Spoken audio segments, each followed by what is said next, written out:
Showman Raj Kapoor खुद को नग्नता का पुजारी मानते थे। राज कपूर ने अपनी autobiography Raj Kapoor one and only showman में इसका खुलासा किया है। उन्होंने ये भी बताया कि दिमाग में इरोटिक ख्याल तब आने लगे थे जब वो अपनी मां के साथ बाथरूम में नहाते थे। ये ख्याल उनकी कला बन गई और ये कला फिल्मों में झलकने लगी।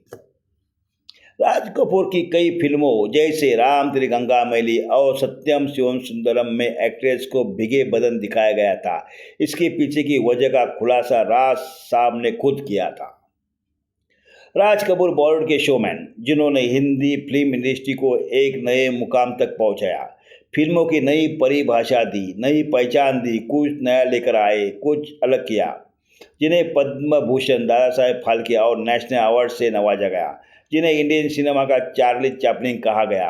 5 साल की उम्र में नाटक तो 10 साल की उम्र में फिल्मों में एक्टिंग की, 24 साल की उम्र में अपना स्टूडियो बना डाला। ऐसी यादगार फिल्में बनाई जिन्हें लोग आज भी देखते हैं, जिनसे डायरेक्टर आज भी सीख लेते हैं। उनके बारे में आप पढ़ेंगे और जानेंगे बैठेंगे तो पूरा दिन बीत जाएगा। तमाम किस्से और कहानियां सुनने को मिलेगी, लेकिन हम आपको वो बात बताने जा रहे हैं जिसे सुनकर आप शायद चौंक जाएंगे। शोमैन राज कपूर खुद को नग्नता का पुजारी मानते थे। उन्होंने अपनी autobiography Raj Kapoor one and only showman में इसका खुलासा किया है। उन्होंने ये भी बताया कि दिमाग में इरोटिक ख्याल तब आने लगे थे जब वो अपनी मां के साथ बाथरूम में नहाते थे। एक ख्याल उनकी कला बन गई और वे कला फिल्मों में झलकने लगी। राम तेरी गंगा मैली से सत्यम शिवम सुंदरम तक कई ऐसी फिल्में हैं जिसमें एक्ट्रेस को भिगे बदन दिखा गया। ऐसा क्यों, आइए जानते हैं। राज कपूर ने अपनी जिंदगी के उन पलों के बारे में बताया जब वो बच्चे थे। तब उनका परिवार बॉम्बे शिफ्ट हुआ था। वो लिखते थे, जिस माहौल में पला बड़ा वो थिएटर और फिल्मों जैसे ही था। हम 1927 में बॉम्बे आए थे। उस समय साइलेंट फिल्मों का एरा था।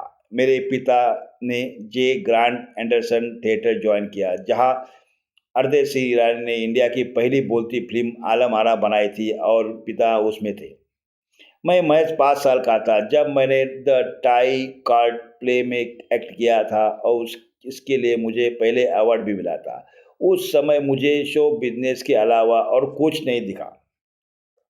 बॉलीवुड के शो में आगे बताते हैं कि बचपन में वो बहुत सुंदर थे। उनका पिता की एक्ट्रेस उन पर जान छिड़कती थी। वो लिखते हैं, मैं बहुत गोरा था, नीली आंखें थी। जब मैं स्टेज पे जाता था तो मेरे पिता की एक्ट्रेस मुझे कड़ल करती थी। मैं बहुत एक्साइटेड फील होता था, लेकिन मैंने बहुत जल्दी भावनाओं को छिपाने की कला सीख ली। मैं कम उम्र में बहुत जल्दी मैच्योर हो गया। मैं नग्नता का पुजारी था। राज कपूर के मन में इरोटिक ख्याल उनकी मां की वजह से आए। उन्होंने लिखा है, मेरे ये सब मेरी मां संग मेरे इंटीमेसी की वजह से शुरू हुआ था, जो उस वक्त यंग, सुंदर और पठान उम्र होने के नाते शार्प फीचर वाली फिल्म थी। हम एक साथ नहाते थे और उन्हें नग्न देखने के बाद ही मेरे दिमाग में इरोटिक वाले ख्याल आए। उर्दू में एक शानदार फ्रेज है, मुकद्दस उरियन, यानी पवित्र नग्नता, जो इसे परफेक्टली डिस्क्राइब करता है। मेरी फिल्मों में नहाने वाले सीन जरूर होते थे। महिलाओं ने शुरुआत में ही मेरी यादों पर कब्जा कर लिया और मेरी फिल्मों में अपीयर होने लगी। राज कपूर ने लिखा है, हम एक बार वेस्टर्न पंजाब गए थे, जो अब पाकिस्तान में है। वो मेरे पिता का बर्थ प्लेस था। मेरे ग्रैंडफादर वहाँ तहसीलदार थे और पूरे गांव में हमारे परिवार के लिए सम्मान था। गांव में महिलाएं आग पर चना भूनती थी। मुझे याद है कि मैं चना खरीदने गया। मैंने सिर्फ शर्ट पहनी थी, उसके नीचे कुछ नहीं पहना था। चना भूज रही महिला ने अजीब सी स्माइल दी और कहा, तुम्हें चने के लिए पैसे देने की जरूरत नहीं है, तुम बस अपने शर्ट ऊपर कर दो और दिखाओ। मैंने किया और खड़ा हो गया। वो महिला मुझे देखकर खूब हंसी। राज कपूर की ज़िंदगी में जो कुछ भी हुआ उसका असर सिनेमा में देखने को मिला। उन्होंने लिखा, मैं बहुत मासूम था। सालों बाद मैंने इस बारे में सोचा तो पाया कि उस महिला के दिमाग में कुछ था। कभी कभी मेरी ज़िंदगी में चना सेक्स ऑब्जेक्ट बन जाता है। ये मेरे सिनेमा में भी दिखा। बॉम्बे में एक सीन है जहाँ एक लड़का बॉबी के चेहरे पर आईने से रोशनी मारता है और वो लाइब्रेरी में बैठी होती है। लड़की पहले गुस्से में आती है और फिर हंसने लग जाती है। लड़का कहता है, चलो चाय पीते हैं, लेकिन बॉबी कहती है, नहीं, चलो चना खाते हैं।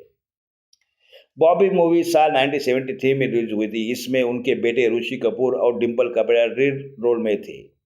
ये फिल्म इस वजह भी चर्चा में रहती थी क्योंकि डिम्पल ने उस जमाने में बिकनी पहनी थी, जिससे सनसनी मच गई थी। बोल्ड सीन ने हंगामा मचा दिया। राज कपूर की ये फिल्म सिर्फ बॉबी नहीं बल्कि सत्यम शिवम सुंदरम, राम तेरी गंगा मैली जैसी भी देखने को मिली थी। राम तेरी गंगा मैली का वो सीन कोई भूल नहीं पाता जहाँ मंदाकिनी सफ़ेद साड़ी पहनकर झरने में नहाती नजर आई। उनका भीगा बदन साफ झलकता है। फिल्म में ऐसे कई सीन हैं। सत्यम शिवम सुंदरम में भी कुछ ऐसे ही देखने को मिला था। जीनत अमान भी भीगा बदन दिखाने में राज साहब पीछे नहीं रहे।